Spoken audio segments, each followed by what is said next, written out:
working conditions for teachers. That's And welcome back, YouTube. Just on my way to yet another day of work. Day number 5. It's Tuesday, January 10th, 2023, 6:35 p.m. And about ready to get off the freeway right after the Durango curve, heading down Buckeye. Because I-10 has really bad traffic and I think an accident on it. Is a Democratic governor, and what will that mean for this legislative session? Oh, it's more blah blah blah blah blah about the new governor on the radio. Since 2009, so Republican Senate Speaker pro tempore T.J. Shope says there'll be an adjustment period. It's the point. It's hard to care.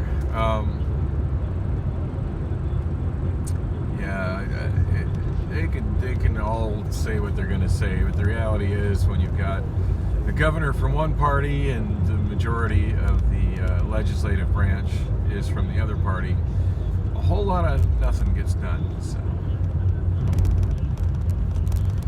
which is, probably a good thing. Let's just leave well enough alone.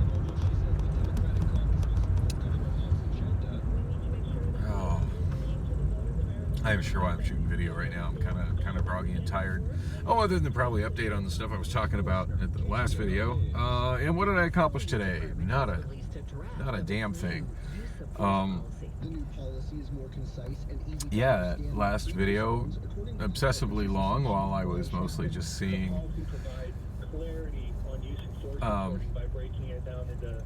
much I could go home from Amazon just by using Roosevelt Street, which was an interesting diversion and wasted plenty of time. And it was actually kind of nice to stop by my storage unit and get all the recycling out of the car. Not that there was a lot in it, but it just always feels good to get that stuff out of the car.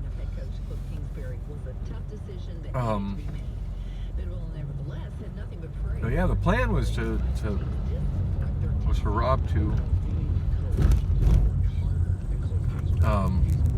come up in the morning, pick me up, move my car, not this car that I'm driving, my 2001 Mercedes-Benz. I forget what the model is. It's been years since I've driven the thing.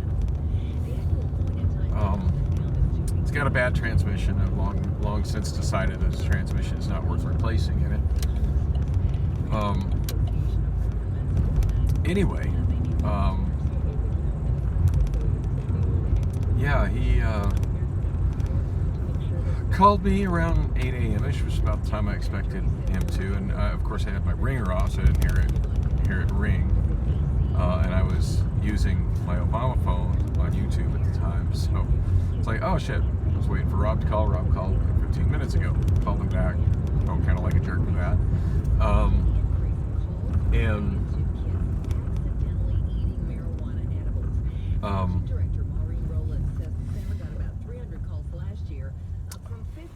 Oh God, I'm tired. I'm trying to wake up today.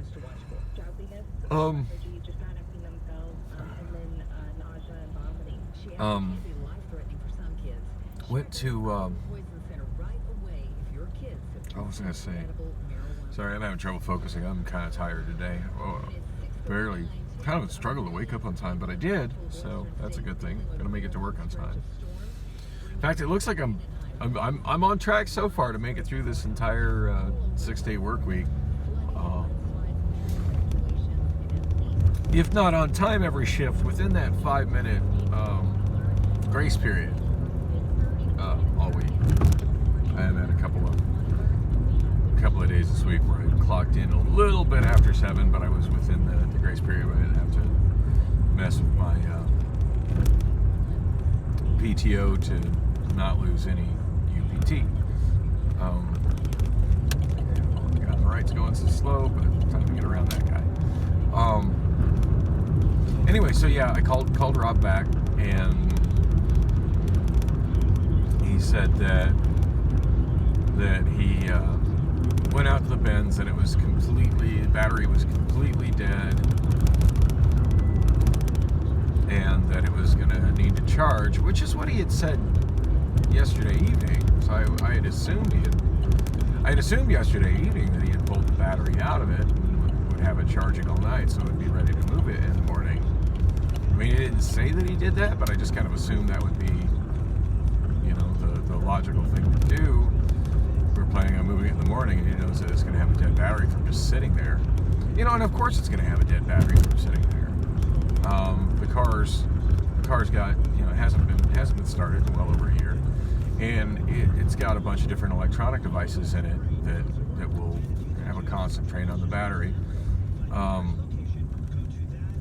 You know, such as the computer in the car that retains a certain amount of information. I think it always pulls a little bit of current, and then it's got an aftermarket stereo that always pulls a little bit of current. So yeah, if it's not started in an extended period of time, the battery's going to be dead. It's going to need charged up. Now it had a good battery in it, so theoretically all it should need is charged up. So I was kind of shocked when he said he didn't do that, and I was like, wow. I said, so you want to try to move it later today? And he asked what time I normally get up, and the reality is I normally get up at 6, about quarter to 6 in the evening, and you know, with just enough time to get dressed and get ready for work. That's when I normally get up. But I said, well, obviously I want to get the car moved. I said, well, I get up in like mid afternoon. What would be a good time for you? And it's already kind of understood that he's coming to get me, you know, so I can be driving the Benz, and he can be driving what other vehicle is following me to make sure my transmission makes it from point A to point B. So yeah, he said we agreed on 2 o'clock. So I set all my alarm clocks for a little bit before 2 o'clock. Figured I'd call him at 2 o'clock, not actually have him showing up at my door at 2 o'clock. You know, he said to call him, let him know when I'm ready. Which I thought was a good idea, you know, to avoid him wasting his time coming to my place, just in case my alarm clocks didn't wake me up at such an unusually early time for getting up for me. And I did actually wake up, I want to say closer to noon, which of course, you know, that's kind of been my typical lately. Like, I go to sleep. Of course, I went to sleep later because I was planning on doing that stuff with him in between 8 and 9 in the morning. So yeah, I did get to bed later than I normally do. But yeah, I've typically been waking up after not sleeping enough, and then kind of struggling to get back to sleep, and then kind of, you know, waking up in time for work tired because I didn't get continuous sleep. Well, had another day of that for me. Although this time it actually being kind of planned on. Although I woke up around noon as opposed to when my alarm went off. When my alarms were set to go off around 2. So yeah, he. Anyway, I texted him. In bed. I was hoping I could maybe doze off and get another hour of sleep, but no, probably about quarter to 2. It's like, yeah, I'm not making it back to sleep. May as well text Rob. Texted him to see if he was able to get the Benz started, because I'm assuming he's, you know, trying to at least start it up before coming to get me. There's no point in coming to get me if the car doesn't start, you know, to drive it. And he texted me right back saying that he hadn't put the battery on the charger, which was crazy. I could have sworn he said he was doing that at, you know, 8:15, 8:20 in the morning, whenever it was that he had. I talked to him on the phone when I called him back. So kind of frustrated by that, and I didn't even respond to that text. I just at that point, I'm just kind of frustrated that I'm awake and that I had kind of stayed up at that point from noon until 2. I was thinking, oh fuck, I just need to go back to sleep at this point. So I didn't text him back, and you know, I mean, what am I gonna do? Chew him out for it? You know, that doesn't really accomplish anything. So, oh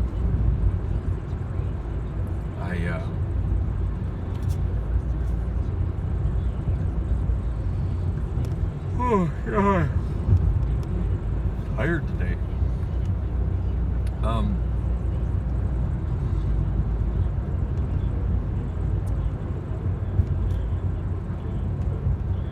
Anyhow, I made sure my ringer was on and turned up, because most of the time it's not.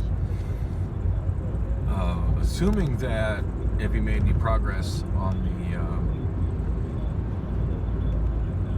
on charging the battery or getting the bin started, that he would call me.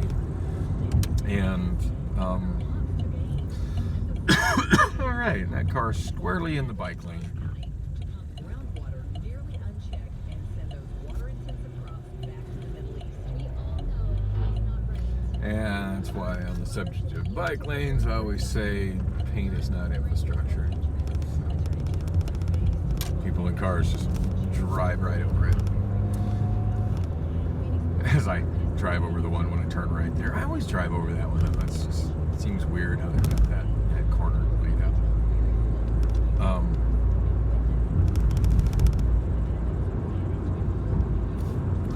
And to be fair, I don't think I've ever seen a car in the bike lane here on the northbound access road, which is also 59th Avenue.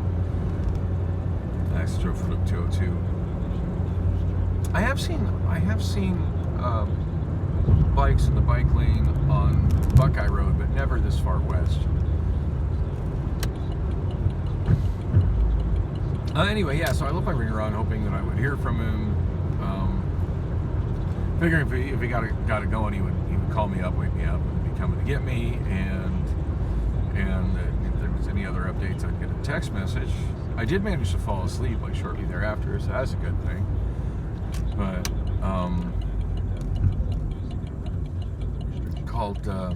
anyway, I woke up a little later than I should have. I want to say just barely. It was like almost 6 o'clock when I woke up. And wow, it's 6:47 right now. So, oh yeah, I should tie my shoes. I skipped tying my shoes to get out the door a little quicker. For some reason, my shoes just never stayed tied, so I was kind of just. It's like if I'm going to skip a step trying to get ready for work, that's usually it. They manage to come untied by the time I get to work, half the time anyway. I got the left one tied. Right one's always a little riskier because I need that one to hit the gas when the light changes. Oh, I can't feel my laces. Oh no, didn't get it done. That sucks.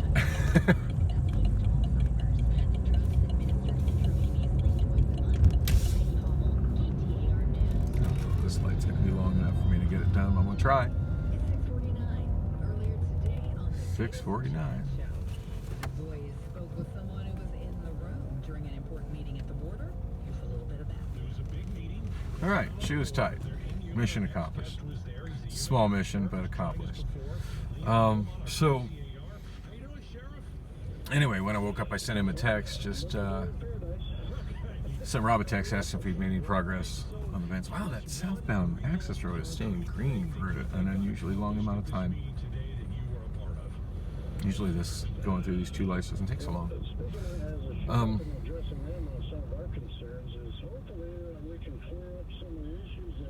Anyway, no response from him on that, so I don't know. He seemed like it was a matter of urgency to get that car moved today, and I feel like he totally dropped the ball on it, which has me kind of worried because I don't want it to end up getting towed by that property owner because Rob dropped the ball on it. So yeah, be a little more proactive about it tomorrow. Anyway, on my way to work tonight, I'm really eager to see what happens at the stand-up today. considering how much of a clusterfuck the end of the shift was last night. And I well, by last night I mean yesterday early morning. And I didn't go into a lot of detail on it, but super short version of it.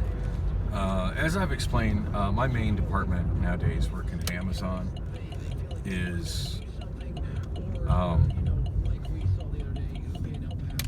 outbound, not to be confused with outbound fluid, but outbound, often referred to as outbound MP, which I've wondered, for the longest time I've been wondering what the hell MP stands for. Growing up in a military family, MP stands for military police, but it stands for manual palletized, which I find interesting because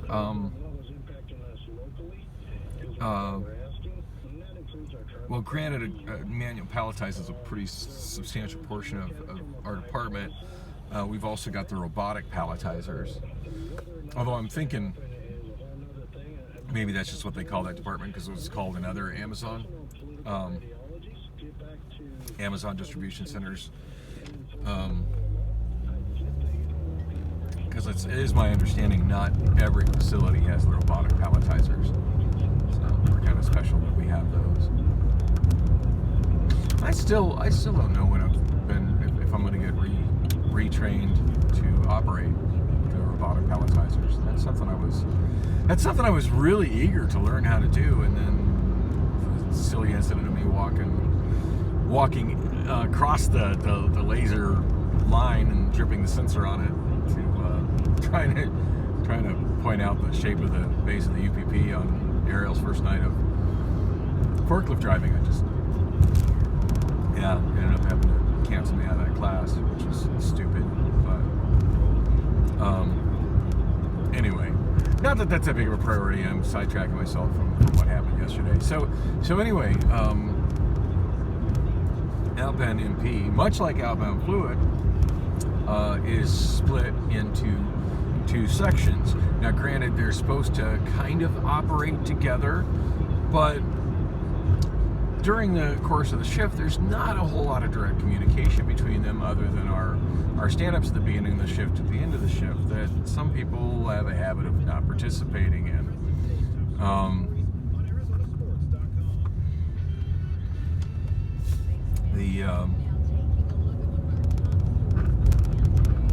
And granted, I kind of feel with the people that don't participate in them. Occasionally, I kind of don't. I tend to meander to them kind of late, and I found like half the time that there was little point in me being at them. The stuff being discussed doesn't really apply to me, but still, it's the way each half of the shift is supposed to start. So it does suck when there is something being discussed and people are out of the loop. I think this is my street here. Yes, 79th Avenue.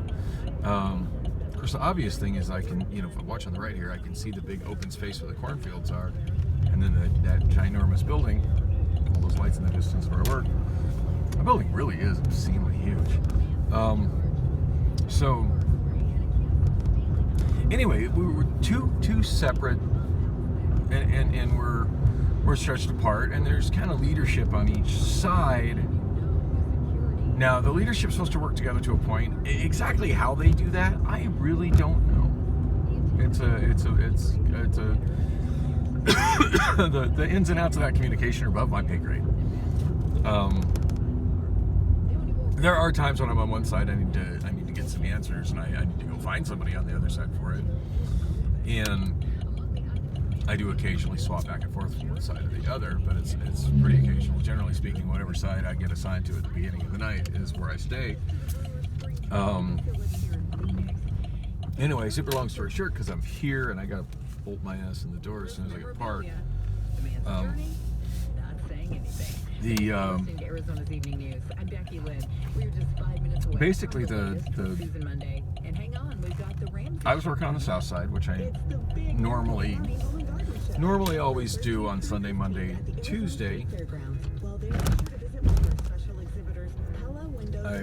I've kind of become one of the PA that runs that site on those days. I've kind of become like one of her pet drivers, one of her 3 or 4 pet drivers, which is not a bad thing. I mean, I get along fabulously with her, and absolutely adore her, and we're, you know, makes for a very pleasant working environment.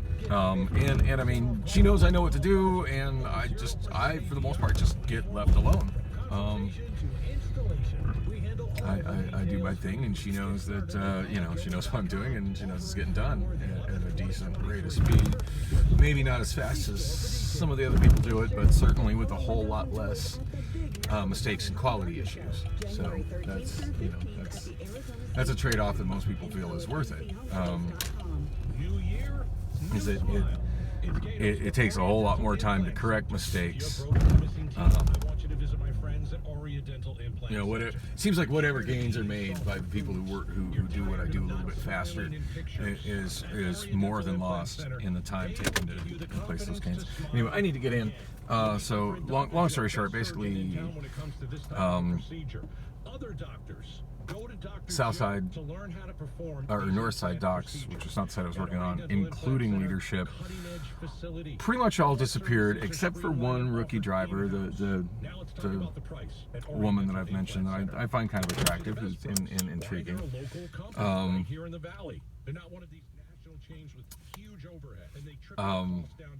They all went home except for the one female driver who just disappeared. I don't know where she went or what she was doing, but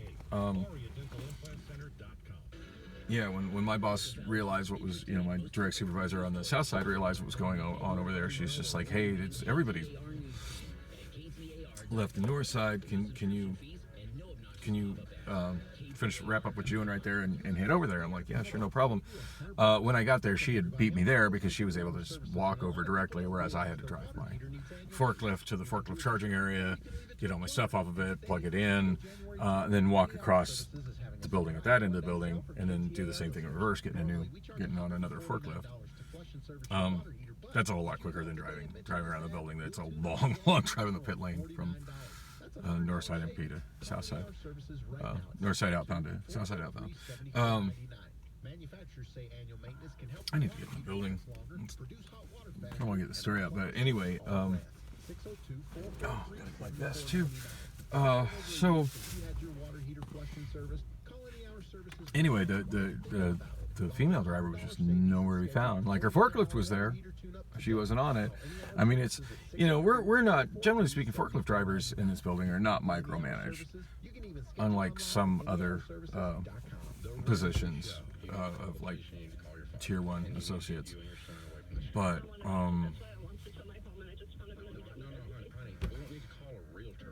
it's just kind of expected. If you've worked up to the point of being a forklift driver and gone through the extra training and stuff involved in that you've got a higher than average work ethic and don't need to be micromanaged. Well, the reality is some people do need to be micromanaged, and probably those people shouldn't be forklift drivers here.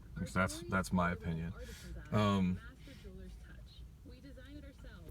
It's not questioned if I disappear off my forklift for a while, but it's generally understood that when I get off my forklift, I'm somewhat nearby working on stuff, even if I'm not in sight. Now, I do sometimes wander over to inbound to move pallets. I do sometimes wander down the they've been calling it the NPC superhighway. It's basically like this walk area where the second NPC line used to be, which they took out ages ago, and it's just a big storage space between the two sides. And sometimes I'll go handle that. Sometimes I have to go to the bathroom, and sometimes going to the bathroom is a bit of an ordeal because I got to go to one, there's no available stall, and I have to walk to another one, there's no available stall, I end up walking to another one.